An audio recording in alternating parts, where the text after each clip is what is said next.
Carter from Carter Curricula, where I'm on a mission to savor our shared humanity with analysis and commentary of poetry written by dead poets.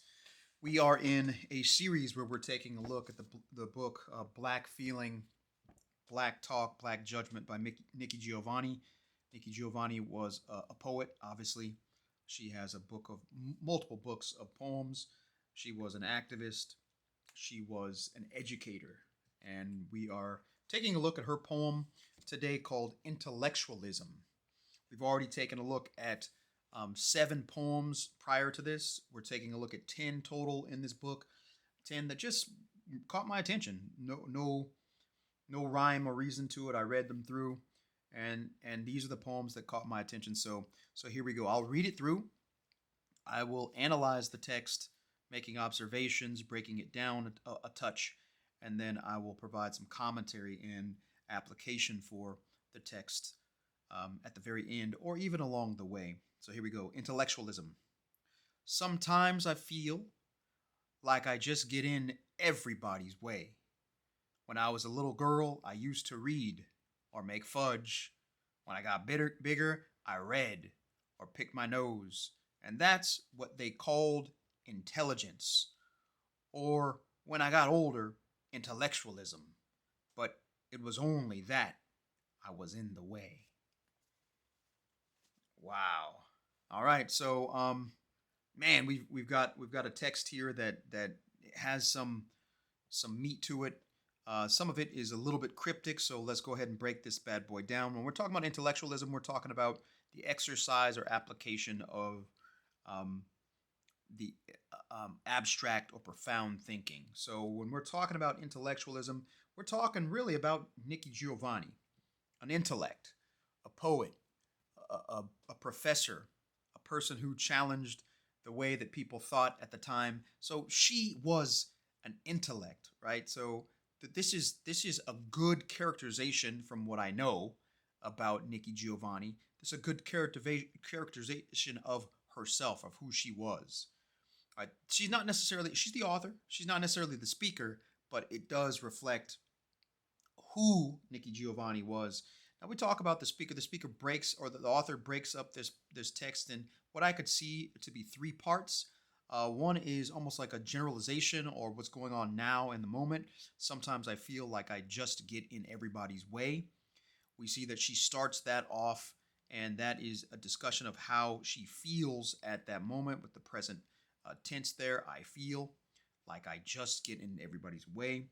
You can imagine as she paints the picture with her words there, you can imagine someone who's younger, who's kind of in the way of the adults, and the adults are trying to do their thing, but here is this little person who wants to play rather than do the business, take care of business, and be serious about life.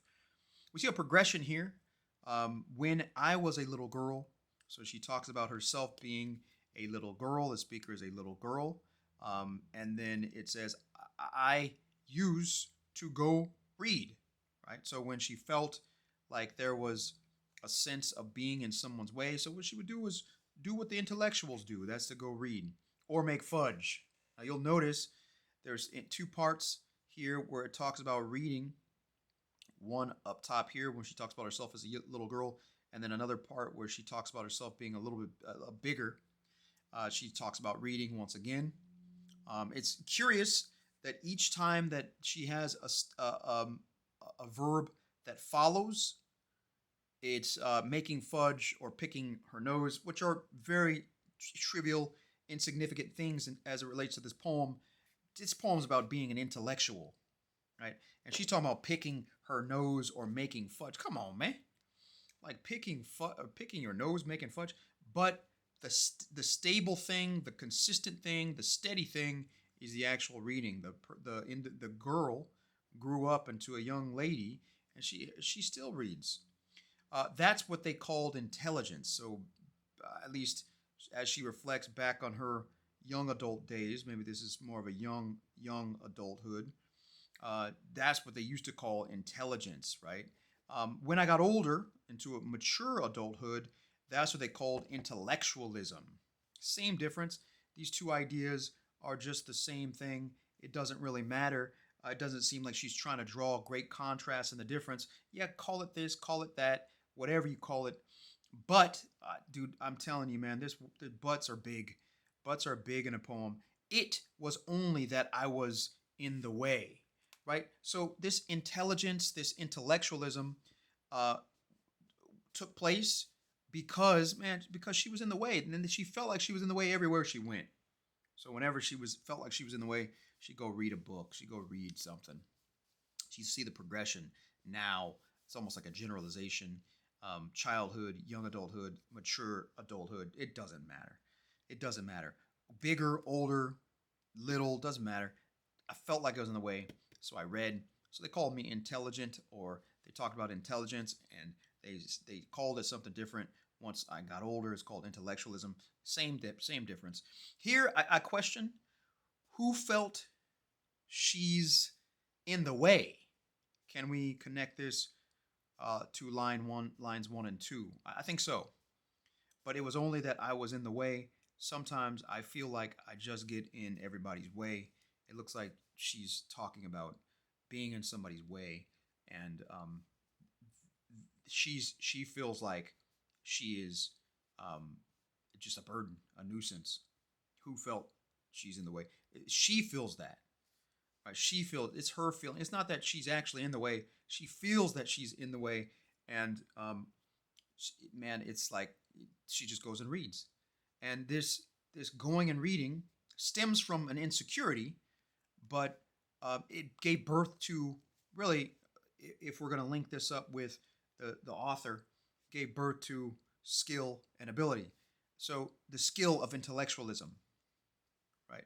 The skill of intellectualism. No punctuation mark is used. Notice all lowercase for the whole thing. There's nothing that's getting in the way of what she's trying to say. This is about intellectualism, but ultimately it's more than intellectualism, because the insecurity, the feeling like you're getting in somebody's way, has caused her to feel like, caused her to become intellectual, right? That's exactly what's going on, man. And so in your life, there may be some things that you feel insecure about. We're going to talk uh, psychologically here. There might be some things in your life that you feel like you are looking you're insecure about. Maybe you want to find some more security in that. She's got an emotional challenge here. The speaker has an emotional challenge, feeling like they're in everybody's way. It's insecurity, and maybe your emotional challenge, your psychological challenge is the same. Uh, Respond the same way. Develop a skill. Cause that insecurity to propel you to get something from it. Right? The insecurity may be there, but go ahead and move forward and get what you can, because your insecurity is not going to go anywhere. So hang on to it. And in this way, we'll talk about politically. And in this way, the character gains power in their insecurity. They gain power sort of indirectly, right? I'm in somebody's way. I need to get out of their way. In order for me to get out of their way, I'm going to go read. And while I read, I'm going to develop a skill. And this skill is going to, serve me well. And so now, politically, in terms of power, not necessarily politically in terms of governments, but politically, I can now own the power that is mine, because, even in my insecurity, when I moved out of the way, I still gained something. I gathered something, which we call intellectualism. I gained a skill. I gained knowledge. I was able to gain that knowledge for myself. And the reaction to this power is just like, I was insecure, man. I felt like I was in people's way, so that's why I just became an intellectual. That's why I just read books, and did other things, twiddling my thumbs and doing stuff that really doesn't matter too much. But I just knew that I wanted to get out of people's way. Just want to get out of people's way. Teleologically, that's talking about goals, right? An end goal in life. Her goal was to get out of people's way, but even though she had a goal to get out of people's way, she ended up meeting another goal, which is becoming an intellectual, having some sort of intelligence, and having intellectualism as the foundation of who she is. Security, the theme of this, insecurity can birth skill, or I just said it in a different way. I can't really recall the specific way that I just said it, but also, even if you might have a goal do one thing, secondary goals will develop. And so my goal is to get out of somebody's way. Secondary goal is, oh man, I became a great reader, became an intellectual because I was trying to get out of people's way and I decided to go read. Man, what a powerful, powerful poem. There's only a few lines in this poem, but there's so much there going on. As you can see, the poet is dealing with some insecurity, and the poet decides that the insecurity, or shows that insecurity can give birth to skill. And in this instance, that's exactly what happened to the speaker. Speaker developed skill, even though they were trying to mask insecurity. Don't worry about your insecurities, man. You're insecure. I'm insecure. Everybody's insecure in some way or another, to some degree or another, in some area of their life. They're insecure about life itself, insecure about their own health, death. They're insecure about being a good parent. Yeah, that's all. We all are insecure, but allow that insecurity to give birth to a skill, give birth to something that's better. Allow one goal that you're seeking to give birth to or give rise to other goals, because in the end, you will be able to accomplish more. You'll be able to be more in tune with your humanity and be able to savor our shared humanity. Well, that's all I have for this one. I hope that you appreciated it. I hope that you got much from it. Intellectualism by Nikki Giovanni. Next time we're together, we will be on number 9 in our series. Let me see if I could take a look and find number 9. Number 9 in our series is a text called Dreams. We're going to take a look at a text called Dreams. Beautiful text, just like all of these texts that we are taking a look at. And so I will see you in the next one, number 9 in this 10-part series, through the book called Black Feeling, Black Talk, Black Judgment by Nikki Giovanni. See you on the next one.